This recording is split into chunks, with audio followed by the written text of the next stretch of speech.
Hii ni Fumo 255. Karibu katika dondoo za michezo na kila kinacho trendi utakikuta hapa siku zote, na kusihi tusisahau kusubscribe ili usipitwe kinachoendelea katika mitandao ya kijamii. Kubwa ni baada ya bodi ya ligi kuu kusitisha mchezo wa Young Africans dhidi ya Simba.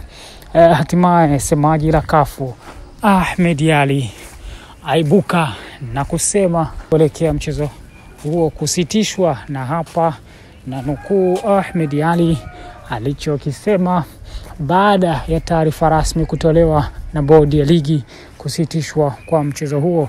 Na mnukuu Ahmed Ally hapa akisema, anasema hivi: ndugu zangu wana Simba, pole kwa usumbufu mlioupata leo.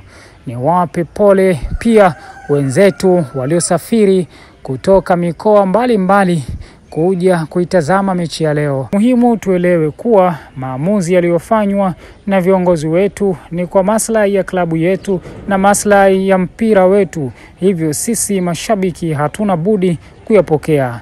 Tayari mamlaka za mpira wa miguu zimeshatoa taarifa rasmi ya kughairishwa mchezo huo, hivyo Simba hatuna budi kuheshimu taarifa hiyo na kusubiri taarifa nyingine. Wale ambao walishafika uwanjani, nichukue nafasi hii kuwasihi mrudi nyumbani mkawahi kufuturu, na wale wa mikoani kama mtaanza safari jioni hii niwatakie safari njema.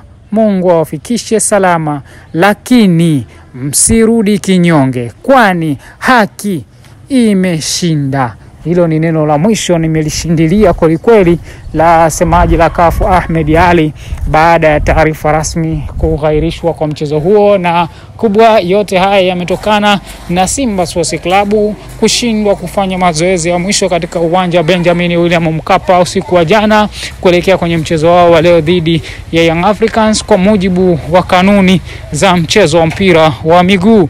Yote kwa yote tusubiri tusikie mamlaka zitatoa kitu gani kuelekea kwenye mchezo huo na adhabu gani zitachukuliwa kwa wote waliohusika. Hii ni Fumo 255. Usisahau kusubscribe, kulike na kucomment YouTube channel yetu.